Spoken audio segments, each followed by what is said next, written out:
السلام عليكم ورحمة الله وبركاته. دعوتوتا يوتيوب channel نافي في خدير.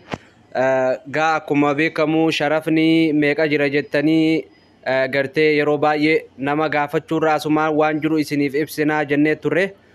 شرفني قاكم بكمو ديوتانا أول كأي يعني تكاكا تكاكبوا أما قرو بريد الرجرا وري إرقاتشو بربادن تكابدا إسنين جنة يروتانا تفايدما إرقادا دا إسنين جنة خانوما راقاو دانقا gartee maalleeni xiqqaan jechuun riyaalli gartee kuma shanii gad hisaaba gartee 65 ergamaa jira. Hisaaba 65 64tti ergamaa jira.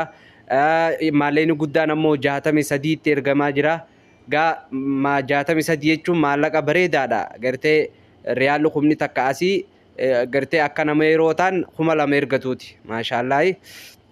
Kanaaf warri keessattuu maallaqa gurguddaa harkaa qabdan hatta 63tti 60 gartaa hatta gartee lamatti illee dhabdanii akka ergattan asumaan waamicha isinii goona ifarkan teysisina kun yerooni sammaattee kanagaa oduun nuti qabnu oduu haaroo waliin geenyenneeti asumaan gartee sharafni kun amma gadi deebi'uu malaa jaanii ammas sodaa keessa jiranii akkuma amma dura yaadatan 66 dhaqee deemee 75 torbuma takka keessatti jijjiirame carraa kanatti fayyadama. Sharafa jechuun waan sa'aa keessatti yookaan daqiiqaa keessatti jijjiiramu.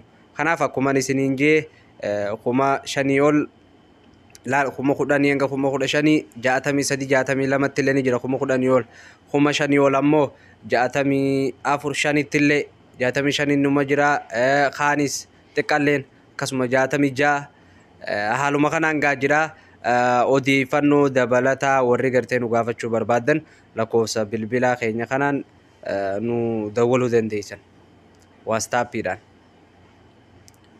lakkoofsa kanaan nu dawwaluu dandeessanii asumarraa fudhattanii waan barbaadan nu gaafattanii gartee bakka jirtanittis dhufnee isinirraa fuudhuu dandeenya yoo riyaa keessa jiraattanii yoo ammootu bakka hojii fagoo riyaa keessa jiraattan gartee ergitanii sa'a 24 keessatti biyyaan isiniif gahuu dandeenya yookaan bakka barbaadan san isiniif geessuu dandeenya kana ofitti gaafatamummaa warri ergates ragaa bahuu danda'a jechuudha.